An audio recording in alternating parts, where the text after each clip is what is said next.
So Zachary, get us started. Well, good morning again. It is a pleasure to see you here this morning and for this very intimate YPN Celerate. It's nice to have some new faces in the room. Welcome. Glad you're both here for the first time. And as we get started, just a reminder of what YPN Celerate is all about. It's about helping young professionals develop themselves professionally and advance their career. Thus, Celerate your career. So we have been running this program for about 4 or 5 years now. We meet quarterly, and because of the pandemic, obviously we've had to change some things. So the hybrid option is new, and we plan on continuing that going forward, as Leonardo said. I'm really excited to introduce our panel this morning, and particularly this topic of getting a promotion at work. Now, I just want to pull the room real fast. Who has actually been promoted before? Raise your hand, please. Okay. For those of you who have not raised your hand, that may be because you're a business owner, or because you're new to your career, or because you're online and I didn't see you. So very good. With that said, my name is Zachary Cochran. I am the chair of this committee, well, former chair of the YPN committee and chair of the board, and I run my own business as a career coach. Okay, well, with that, we'll go straight to our panel, and I want to give Kelly the chance to introduce herself first. We'll go kind of in order here, and if you have a fun fact you'd like to throw in, feel free to do that. Okay, well, now I gotta put me on the spot here. Good morning, everyone. Kelly Mitchell. I am the owner and principal consultant with Impact HR. We are a full-service HR consulting and advisory firm. So we work with our clients, small and medium-sized businesses, to help them with everything that touches across the employee life cycle. So from recruitment strategies to onboarding, performance management, career development, career pathing, and then of course, such time when there needs to be a change with that relationship. So we're based here in Columbia, small boutique firm. I have 11 folks on payroll, and then we also have a team of about probably 12 contractors that work with us. Fun fact about me. Oh, thank you. I am a licensed Zumba instructor. So there you go. Probably why my shoulder hurts. I don't know. Hey, where do you do that? Well, I haven't been able to do it over the last couple of years, just from time, but I used to do it locally in Ellicott City. Yeah, I still love to do it I'm though. gonna say I always see a group out on Sundays at Long Ridge High School parking lot. Yeah. I mean, it might be sometimes appear to be 40 or 50 people in the lot. Yeah, it's like a big crowd. It's fun. If you haven't done it, try it. That's a great fun fact. Thank you. Greg, in addition to being a sponsor, you're also the president of the Columbia region of Howard Hughes. You would introduce yourself. Yeah, so thanks, Zach. And yeah, so president of Howard Hughes for the Columbia region, overseeing the downtown Columbia redevelopment project. Howard Hughes is the successor to the Rouse Company here in Columbia, so the founders of Columbia, original developer of Columbia, and we are continuing on that tradition. We have about 50 people in our regional office, and yeah, it's a great job. It's really exciting to be able to sort of keep essentially building a downtown in downtown Columbia. Fun fact. So my wife is a dog trainer, and she's as our kids have started to get a little older, she's been kind of ramping up her business again. So we have 2 dogs of our own. But this weekend, over the holiday weekend, we're going to have 6 more in our house. So we're going to have Oh, wow. 8 dogs in the house, which will be our peak so far of boarding and training. So it's going to be a fun 4th of July weekend. Oh, wow. For you. Sounds like that one too. Yeah. Wonderful. Well, you're really packing in the dogs there. Okay, so Nick, you were former chair of the YPN board, but you've also been promoted a bajillion times at your company. Please give us your bio and your fun fact. Yes. So my name is Nick Barrett. I work for KCI Technologies. I'm a vice president and discipline manager there.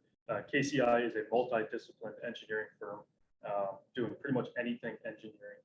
I'm a civil engineer by trade, and I lead our land development, site civil, building structures, landscape architecture, and the capital wireless telecommunications for the firm nationwide. So I have about 100 people under my umbrella. About half of them are under 35. So I have similar conversations to this quite a bit. As you mentioned, yes, I was a past chair. My tenure was right when COVID hit, so that was a fun tenure. But fun fact about me, some of you may know, I am a runner, avid runner. I'm a marathon runner. I do about 2 marathons a year. Just before COVID, I ran Berlin, Germany, and this October I'll be running London. So Wow. Very impressive. most times when I'm not working with the kids or doing other stuff, I'm running. Awesome. Well, thank you all for introducing yourselves and for being here this morning. So since this is such a small group, if you do have a question, please raise your hand or even feel free to jump in. But I want to kick us off, Greg, asking you, what's the point of a promotion from an employer's perspective? So I think there's multiple reasons why you want to promote somebody. You want to recognize good work.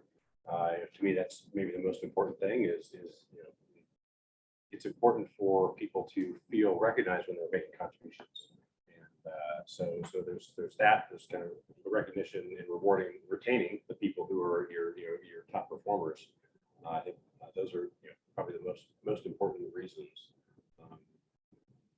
I think I look back at my career, and the point where I got promoted, where I made a big leap in my career, was really after sort of a major accomplishment that I'd done for the company that I was working for at the time. And so I think rewarding basically the people who are creating real value for the company, you got to recognize that and you got to reward that. And the most simple, basic way to do that is through promotion. Makes sense. And Kelly, you're a business owner as well. Do you want to speak to that? Yeah, I would agree. I think from an employer's perspective, promotions for me is really the retention of that institutional knowledge for those individuals, but also reward and recognition for the hard work and contributions that they make. What I find, especially what I do in the consulting business, is that as you guys all probably have heard, people tend to get promoted because of the technical skills, right? Because they do really well and they're getting rewarded and recognized for those technical skills. Sometimes I think where it may fall short is the further development on some of that other skill set that they might need to develop. But from an employer's perspective, I think one of the key points is that it's the retention piece, right? Keeping those, what I call kind of your A players, and recognizing the hard work that they contribute to the organization. So I'm sensing a theme here: retention. Nick, do you want to add anything? Yeah, I mean, I'll add, not to duplicate, but I mean, certainly retention is one, but one of the big recipes for success is your team.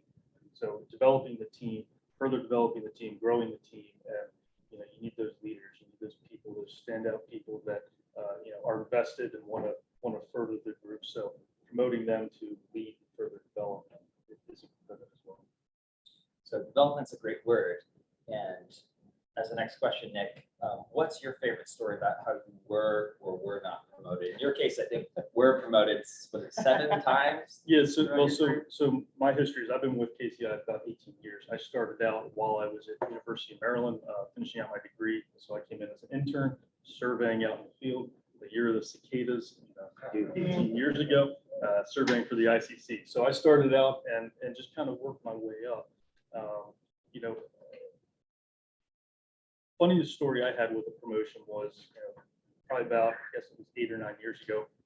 I was after a Howard County Chamber event, went to a bar across the street just to have a beer afterwards, and my boss was there, and we're having a beer, and he says, "Oh, hey Nick, we're bringing wireless telecommunications back into our overall site group." I said, "Oh, that's great. I had worked in wireless before," and he said, "Yeah, the other great thing is you're the guy going to be running it now." What? I am. I didn't know the first thing about running a group like that, but it was a turning point in my career and definitely helped lead me to where I am. That's great. Kelly, you have a story as well, maybe more on the negative side. Well, it was a negative story, but it turned into a positive one, yeah. And without giving away my age, when I first started in my career, it was also when I was also married and wanted to start a family. And so I was in queue for a promotion, one of my jobs, but I had just recently had my first child at the time. And I kept being in the queue, right? Nothing was moving forward. And being in HR, red flags started popping up in my head, right? Something's not clicking here, right? And so I waited, and I think this is a lesson learned for me, is because I waited too long, right? I didn't want to rock the boat. I was still very young. I didn't want to rock the boat. I didn't want to cause an issue with my manager. But eventually I did, and asked, what can I be doing more? What can I be doing better? Because I do feel that I'm ready for this promotion. And the one thing that came out was they were concerned about time management. And it could be kind of discriminatory at that moment, but it gave me something to learn and grow with, right? Like I realized that if that is something that's kind of stopping me from that promotion, I needed to figure out what do I do, right? To get them to see that I can manage this, right? And I can manage my time. So eventually it did, and I did get the promotion. So negative story turned into a positive story. Okay. So just curious on that, when they said time management, was it something though that they were able at least to say that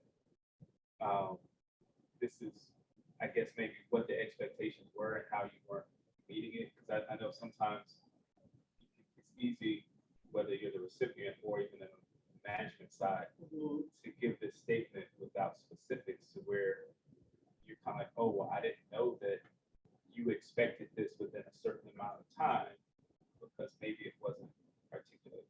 Yeah, that's a good question. I don't recall if there was anything specific that they mentioned. I do remember one statement, and he did say, he did say, now that you're a mom, we were trying to make sure that you had that nice balance, right, of your time. So, and I took that as really as a challenge, more so than anything, to say, it doesn't matter, right? But yeah, I don't recall anything specific. Like he didn't say you didn't do X, and that's why we're concerned about time management.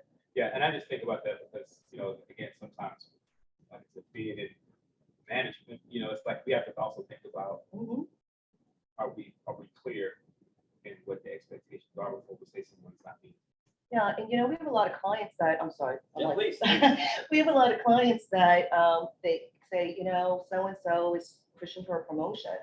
And we talk about that, and really what the manager's coming out and saying is that he's just not ready or she's just not ready. And when I push on that, it's really hard for managers to say exactly what it is that they feel like they're not really ready for, right? And so that's where the career development plans and the career pathing strategy is, all of that needs to come in place. But you're right, right. Managers need to be a little bit more articulate and pinpoint about, sharing what it is that they expect.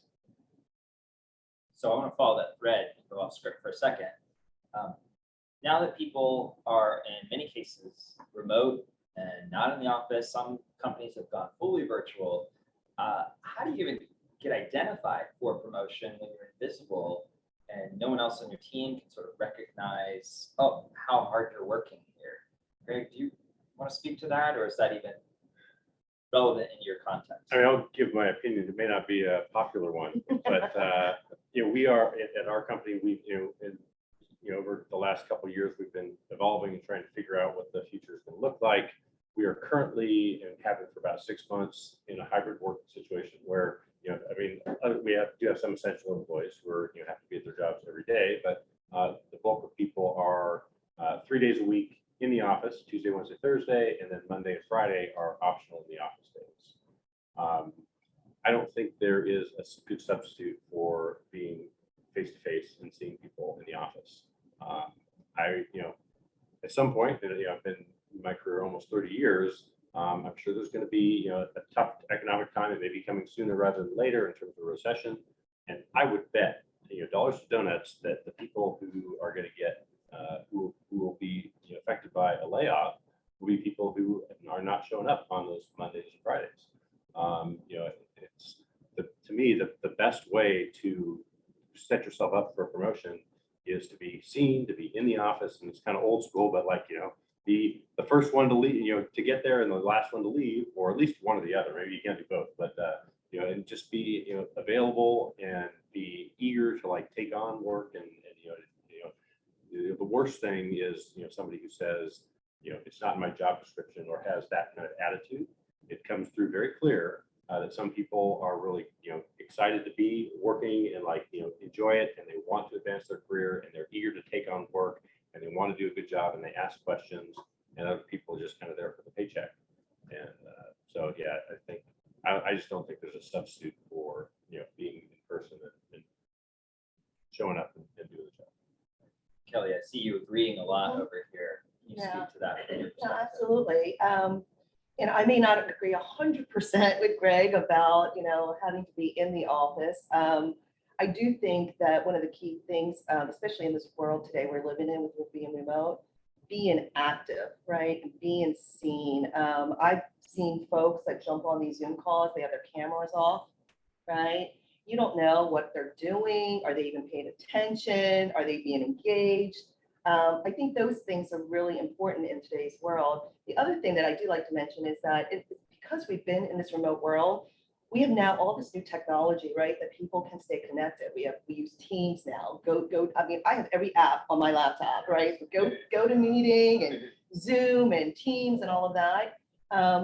But those apps are in place for companies to keep people engaged in this remote world. And one of the things that I see quite often is that employees tend to not be as active on that. And here's a good example. You have employees that are saying, okay, I have a team.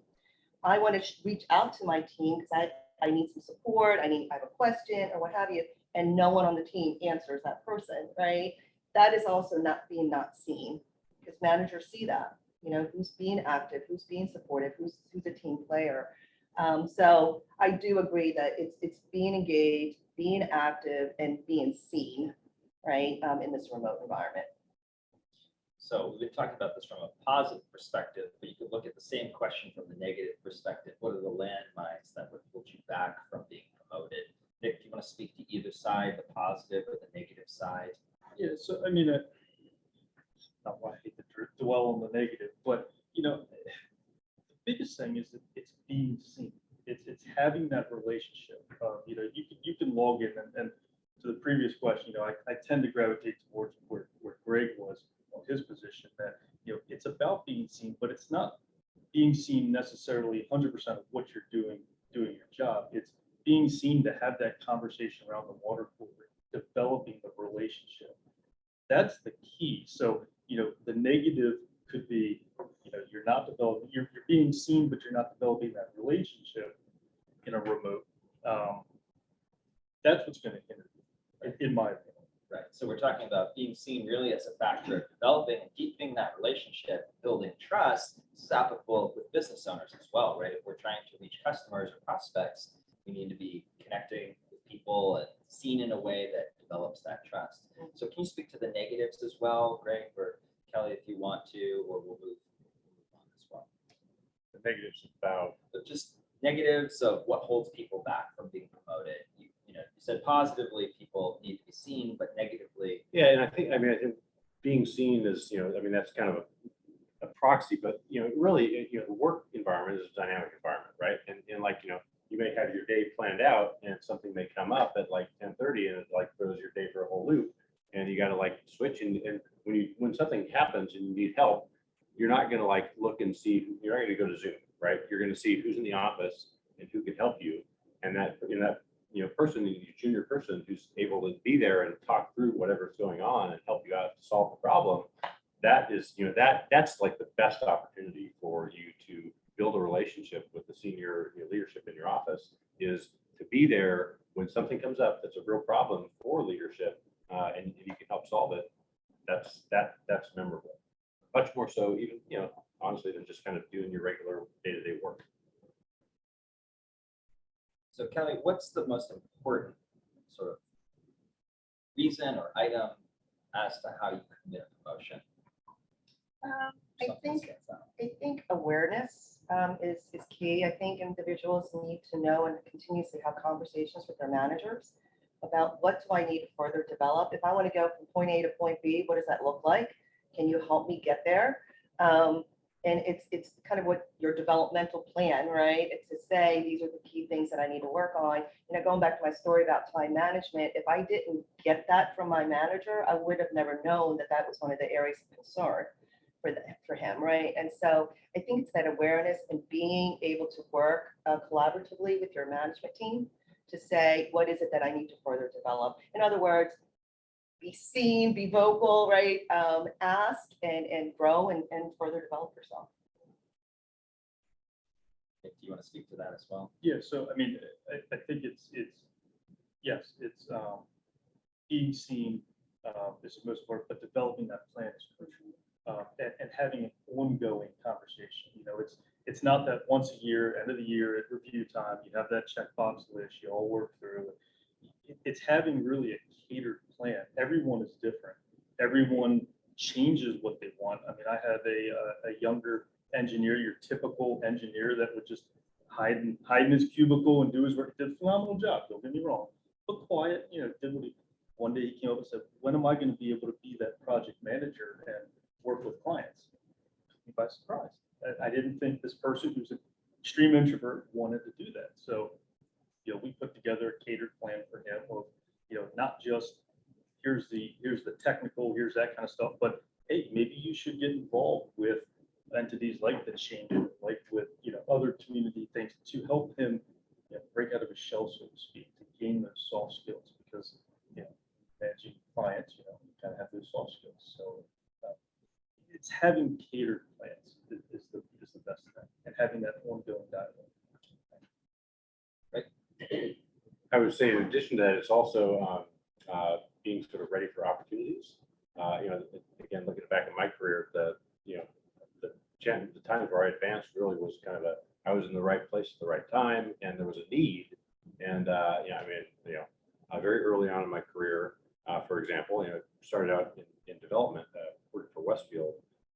It wasn't in development. Basically, there was a guy who had a project, kind of messed it up. They you know, got rid of him, and you know, they were like, well, somebody needs to do this project, and I was this guy who'd just been, you know, been with the company for maybe a year, even less than a year, and you know, I was hardworking and was doing my job, and they said, well, you know, why don't we give it to that, you know, that guy, let him, you know, see what he can do. And so just kind of, you know, being in the, you know, just doing your job and doing a good job of being visible, and you know, that, you know, when opportunity arises, then you know, you're in a good position to take advantage of it.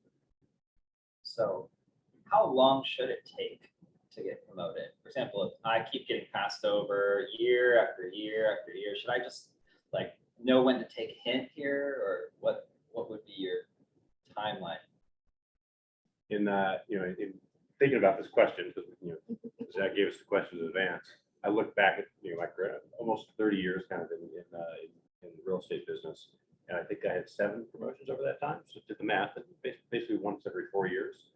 I do feel like there's an expectation. You know, some people feel like they need to be promoted like every 2 years, and I don't know if that's a generational thing or you know, what it is. But you know, I mean, to me, like, you know, 3 to 4 years. Like if you've been in the company in the same position for 5 years, you know, then I mean, some people are happy with that. So not everybody wants to be promoted. But if you're looking for a promotion and you're at the same role for 5 years, then you probably need to figure out, you know, is this the right place for me? How about promotions with salary increase? Is that expected, or should there be other things that we should look for when we're talking about being promoted? I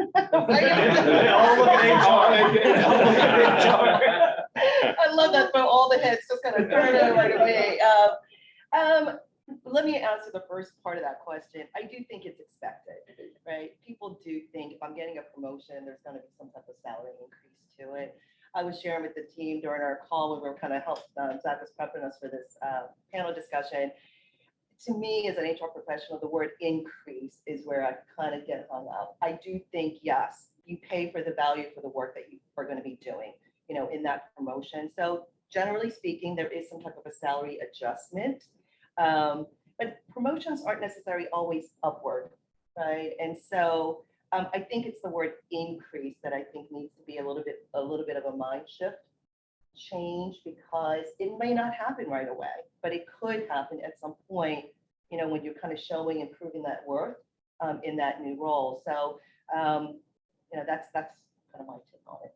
I don't know if you guys think differently. I mean, I'll add that, yeah, I think everyone does yes, they always say, yeah, I'm getting promoted. Okay, how much am I doing? Yeah, that's usually one of the first questions that comes to mind. I think it all depends on what that promotion is, because there could be lateral promotions where maybe you're coming out of a technical role, maybe going into more of a client where you may not have necessarily, I'll say, more responsibility, but different kinds of responsibility, and maybe compensation is increased through different avenues. Maybe it's more flex, maybe it's, stock bonuses. It could be, increased vacation. There could be other things than necessarily salary. And, the big thing is, judging a promotion is looking long-term, not the short-term. What does that open you up to? So, when you think what could be the increase, well, the increase may not be this second, maybe it's a year or 2 years down the road when I, am able to then change into this bigger role that I want. So I think it's very unique to the situation, but there could be instances where there isn't a quote increase. Great. Anything to add? Yeah, just I would agree that in advancing your career, you do need to look at how to expand your experience. So lateral move might be something that would make sense to expand your experience, and build your career that sets you up later for, you could move laterally and not have any increase at all in your compensation, but gaining that new experience allows you to accelerate your career later on. So yeah, go ahead, Leonardo. Something on this note, and it's, I guess, a question for the group, and that is, Ben, would you advise, I guess, perhaps people, let's just say that maybe younger in their career, to look at lateral, I guess, either lateral moves, or even if it's a title change, should they consider that to be just as important as perhaps a salary increase or move up, from the perspective of now you're getting a different set of experiences? Because I think sometimes it's probably easy to think, well, I want a promotion, and a promotion means I'm still in the same vertical, but I'm moving up. But maybe if I'm being exposed to something differently, that's still actually helping that person in their career development, because now they're adding another skill set that may make them more marketable either inside the company or to a future employee.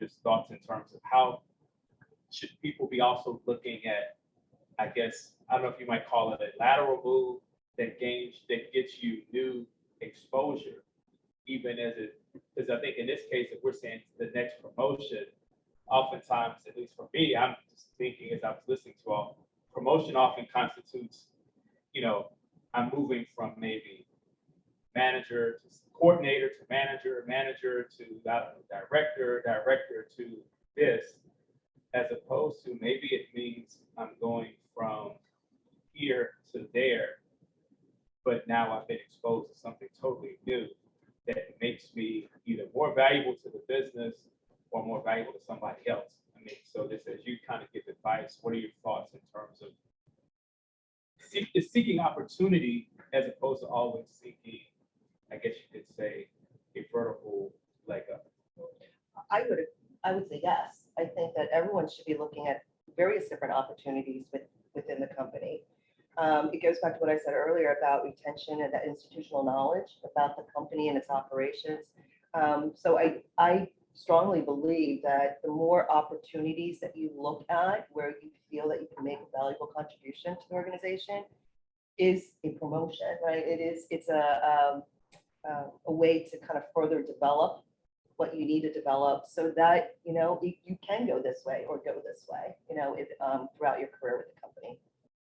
And it may be, the company that you're in may not really have an opportunity, like if you're, say you're in accounting and there's, you have a manager, I mean, you may not be able to move up, because there's somebody in that position and they're not restructuring the organization. So there's not really an opportunity for you to get promoted in your current sort of situation. And then, it may be that you want to look, to move laterally, or even you stay in your current role, but you take on other, additional responsibilities or look for opportunities where you can help with a different department, do something to sort of expand your knowledge within the structure that you have, because, it may not be just within the structure of the organization you're working in. There may not really be an opportunity for you to be promoted anytime soon. That doesn't mean the company doesn't value you. It doesn't mean there isn't room for you to grow. You just have to be a little more creative with that. The only thing I'll add is, the one caveat, I 100% agree with both of you. The one thing I'll say is make sure though you're not seen as that person that just moves continuously. That'll certainly hurt your career. If you're that person that, hey, you're known as every year and a half, you're looking to then move here and then move here. It hurts with that overall trust. It's, do I want to hire this person? They just have a track record of moving all the time. So I'm going to invest all this time and money in them just to have them move. So there's a delicate balance of that. I think that it's being realistic, right, about what you can and cannot do as you're looking to expand or enlarge your role or to move into that next step. Is being realistic and setting yourself up for success, right? Knowing that, yeah, I am ready to kind of step into that new role, whether it is enlarging it and getting more responsibilities, or whether it's taking on that next career step. So yeah, I would agree with that. All right, I have two last questions, and then we'll open it up to you all. So think about your questions. If you're online as well, you can just unmute yourself and ask the questions. So Rochelle, Sarah, anyone else, I'm looking at you. So last questions. One, is there a reason to turn down a promotion? Let me add a little bit of context. I've had 2 conversations in the last week where people have said, I can't do this anymore. This is crazy. Like, I just want to step down my level of responsibility or get out of this overwhelm. Like, help me out here. What can I do? So would you ever turn down a promotion, or how would you handle that differently instead? Kelly, I'll start with you. I think that, if there was a time that you would turn down a promotion, I guess it goes back to what I just said, being realistic about it, right? If you felt you weren't ready to take on those responsibilities, it's probably not a good idea to say, yes, I'm going to step into that new role, but maybe the conversation is, I want to be ready. So maybe I need to further develop some things and work closely with my manager to get me there. On the flip side of that, I do think that when an individual keeps saying, I want to be promoted, I want to be promoted, I want to be promoted, and the manager takes time and resources to help get that person to a point to get promoted, and all of a sudden it's time, and the person goes, oh, you know what?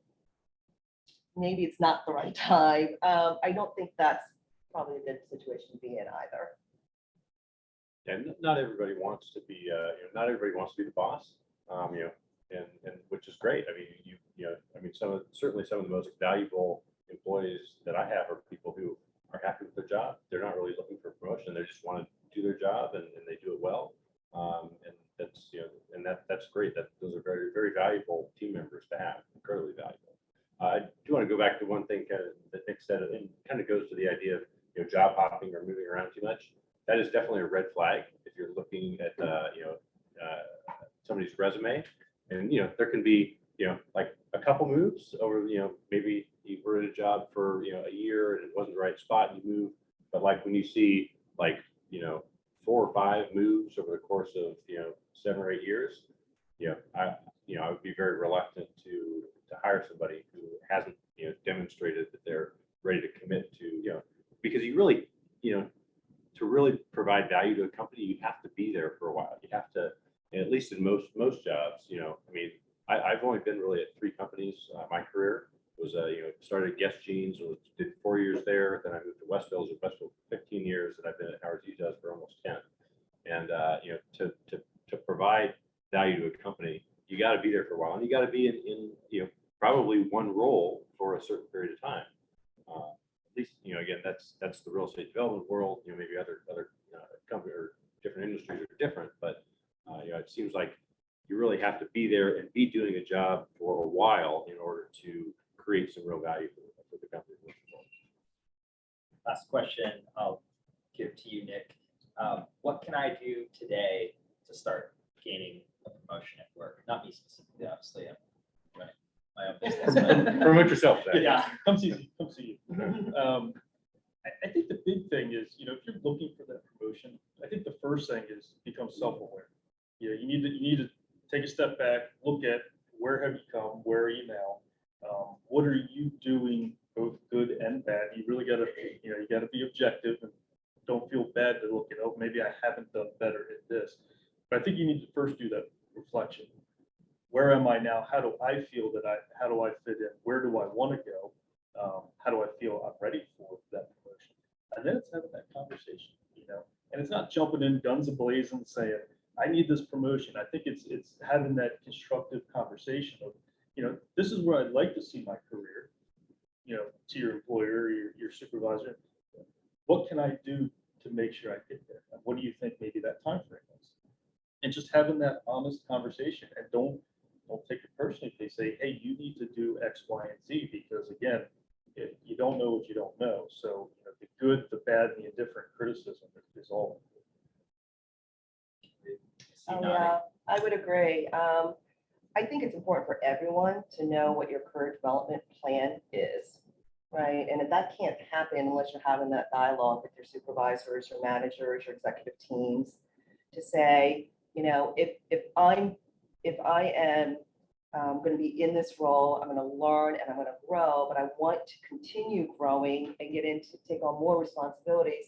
What is it that I need to continue looking at developing for myself? And that can't happen just by yourself, right? You need to have the dialogue. You need to have those conversations so that you are more aware of what it is that you need to further develop. And it's not going to be mostly the technical stuff, right? Your technical stuff. It's probably going to be some of those soft skills that you haven't had the opportunity yet to develop. And that's where the continuous conversations need to happen with your supervisors and your managers. So I want to come back to you for closing thoughts, but before I do, open it up to questions. Again, if you're online, feel free to just unmute. We should be able to hear you. Go ahead and jump in if anyone has those questions. I just want to go off of something that Greg was just talking about, how you said something about how you have to spend the time at the business in order to move up at the company as well. But a good friend of mine, she's graduating from MIT with her master's, and she just got a job at Chegg, and she's product manager, which she's confused about, but also really excited about. She's nobody goes into Chegg as product manager, but she's also very nervous about it because she's thinking about what are the people that are already working there going to think when I'm this girl that has no experience as product manager, but she's extremely bright, but she's going into this position that people below her should probably be going into. What would you say to that? I would say, it sounds like a great opportunity for her. Yeah. I would advise her to be humble and recognize that she doesn't know everything, and try and learn from those people that, maybe, that have been working at the company that she's now managing and coming into this more senior role. Be humble, ask a lot of questions. Don't pretend like you know everything, because, clearly she's coming in new, she won't know everything. Yeah. But also, so be humble and be curious, but also, recognize that there's a reason why she had this opportunity that came to her. And so, don't try not to be too much, I guess, what they call the imposter syndrome. Don't try not to let the imposter syndrome get you down. Whenever you're promoted into a new role, it's a new role, so it's going to be new to you, which means you're not going to know everything about it. So, but there's also a reason why you're given the opportunity. Kudos to her, though. I know, yeah. Yeah, she's moving to New York for it, so new, Wow, good for her. everything's going to be new, yeah. All her time at MIT is paying off, Yes. right? That's how she needs to look at it, too. Yeah. Mhm. Other questions? Feel free to ask any curveballs as well. I guess I have. So I've always been in the same position and I've never had opportunity for growth. So moving into a new position or a future job at some point, how would I adjust if I've never been open to a promotion? My position has never had one. I'm a membership assistant, and basically that's what I've done since I graduated college. So moving careers, how would I navigate going about a promotion when I've always been in a field that doesn't have one? Are you saying because the organizations that you've worked for doesn't have the Yes. the opportunities Yeah, so for that mobility? So I'm with the chamber is a smaller organization, so there isn't that room for growth laterally. So how would I kind of prepare for another transition in the future? I think it comes down to, again, developmental pieces, right? is starting to have those conversations about if I wanted to, let's say, go to a larger organization and that you have that movement career path. So you could be an assistant to a coordinator and to whatever that structure might be. But understanding what it does it take to get to that next level, I think is key. Whether you have the opportunity at your current organization or not, it still is going to provide you by knowing that and knowing where you need to further develop, give you more opportunities. Again, what we were talking about earlier is that you might not have opportunities to move up per se, but I would think that if you further develop some of those skills, that you have opportunities to grow and what we call in the HR world, enlarge your job. Right? Does that make sense? Yes, that does. That makes sense. Thank you. I think the key is that don't sit back and wait for someone to come to you, right? I think it's important for everyone to be more aware and to understand what is it that I need to further develop for myself, because I do see myself in a different role or adding more responsibilities to me. But no one's going to come to you. I mean, not 100% of the time, right? And so I think you need to take that initiative. Is I guess my point. Okay. Yeah. Great. Thank you. Another question? Yeah, I was going to ask each of you if there's like one piece of advice or takeaway in your like personal career that's like, you know, kind of been profound for you and elevated your career, like what would that be?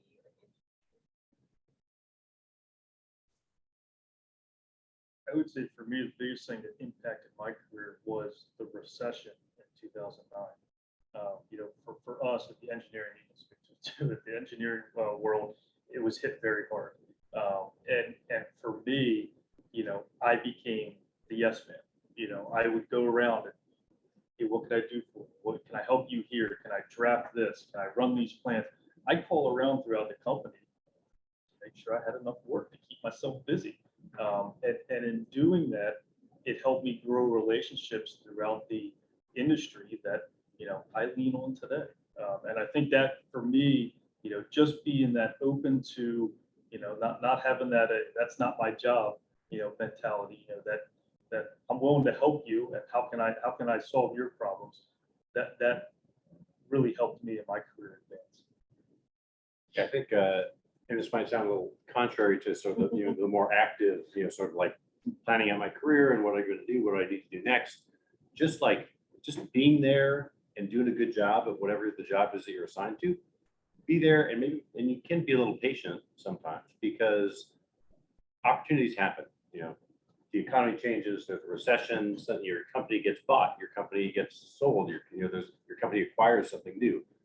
Things do happen that change that you're not expecting. And just, you know, if you're the person who's there, who's recognized and is known for doing a good job and known for like whatever, you know, that somebody comes to that person and they're eager to take on the job and do the work, you know, when opportunities arise, that's the person who, you know, this leadership is going to go to say, hey, you know, let's, you know, put that person on this job. And so sometimes it does require a little patience as well. Even if you don't think that leadership is recognizing, you know, your work, if you're there and you're doing a good job, I'll guarantee you people do know that and they take note of that, even though it might not be obvious. You know, the story just popped in my head. Years ago, when I was in the beginnings of my HR career, I was working for a pretty large, well-known cable TV company. And the VP of HR that I reported to, it was not very seen. Like she was never around. And my office was here, her office was here, and then around the corner was the CEO's office. And every morning the CEO would come down and she wouldn't be in her office. And so he would go past her office, come to my office and always ask me, where's so-and-so? And I found myself having her back, even though I knew that she wasn't a very successful leader, but having her back. And I think the CEO saw that. I mean, I think he knew that, I mean, eventually, yeah, she was let go because he saw that she wasn't really engaged. But I think he also saw that I wasn't there to be this kind of, I want to push her out, I want her job type of attitude. I was there as a team player, making sure that I had her back. And I think he saw that over time. And I don't know why that story just popped in my head when you asked that question. But yeah, I think that was kind of the turning point for me to say, it's being seen in a kind of in a natural way, right? It was like, no one told me that's what I needed to do. It just it would just come naturally. But I was always being seen about it. Like I was vocal about it and saying, oh, you know what, she did call, or she said that she's going to be running a little bit late. As soon as she gets here, I'll make sure that she comes right to your office, and not being in a very negative way about that, if that makes sense. We have time for one last question. Oh, I can tell you guys all sorts of horror stories. I'll go ahead and ask one, but it's not, it's more employer related. What can employers do to provide people with kind of a roadmap? Roles and responsibilities, KPIs, checkpoints, to be more transparent about how and what it takes to actually get them. What, is that an online platform? Is that something that's in your policies and procedures or handbook? Like, where are you putting some of that stuff to? Give me a call. A lot of pieces to that question, but I think the key for you as an employer is you need to understand the actual role of that job to say what makes that role successful. It's not the technical stuff, like I said, right? What are the competencies that would make someone successful in that job or in that role, and then be able to work with the employees to understand what those competencies mean, right? And it's not, performance management is one whole side of that is, yeah, you set expectations, you set goals, they got to meet those goals, the KPIs, all of those things. But from a growth perspective is, I think where it starts is that as a manager, as an employer, you truly need to understand what are the competencies that make someone successful in that job, right? Those kind of soft skills, right? And by knowing that, then you can translate to someone to say, these are the areas that you may be falling short, so let's work together on further developing these things. Does that make sense? Yeah. I don't know, from Greg's perspective or Nick's. I mean, I think another thing to consider is that's important is the size of the organization. So it's a very different thing if you're working for a family business or if you're working for a company that's, 8 or 10 people or 20 people versus a company that's 100 people versus a company that's 5,000 people. So if it's a very large organization, they are likely to have more of a mapped out sort of, rotation programs used to be a thing. I'm not sure how much they're still a thing, where people would, go and like identify sort of, high potential candidates and move them around the organization. But that takes an organization of pretty big scale to do that.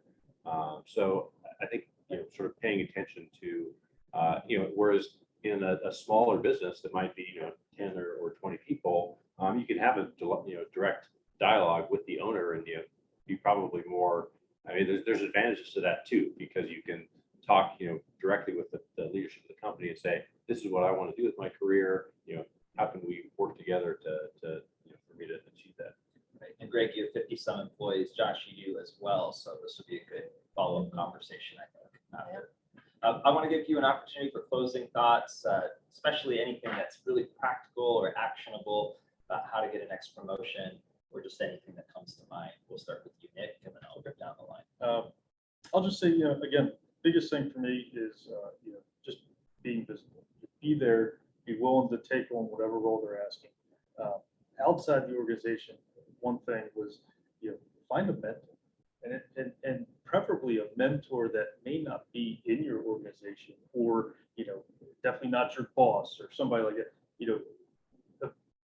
Organizations like the chamber or professional things, you can network with people that may not even be in your industry, that have anything to do with your industry, but you can develop a professional relationship with them, where then you have somebody you can go to that you can bounce things off to, against, and help. They can help you navigate, even if they know nothing about, say, engineering or whatever else. There's someone professional that is at a similar level to you that you can go and talk to. So I think a mentor, having a safe kind of person or people that you can talk to, definitely is beneficial as well. I would say you can't overemphasize the importance of attitude and of being a team player. Leadership wants people who work well together to get the job done, and wants people who, again, have a positive attitude about work and who want to take on responsibility and help the company get stuff done and solve problems for leadership and solve problems for the company. And that is yes, like your sort of innate intelligence, your education, your sort of soft skills, all that's important. But what really, comes through is, people's attitude and wanting to help the company advance. So can't overemphasize that. I would say be present, right? And I think it's just kind of piggybacking on what was just said. Be engaged, be present, but more importantly, I think self-awareness is key, right?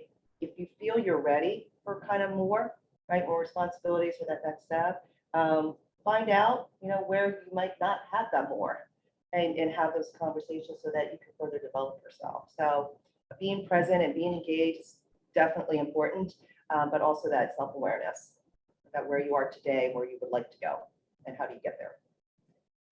Well, thank you all so much for being here. Please, let's give a big round of applause.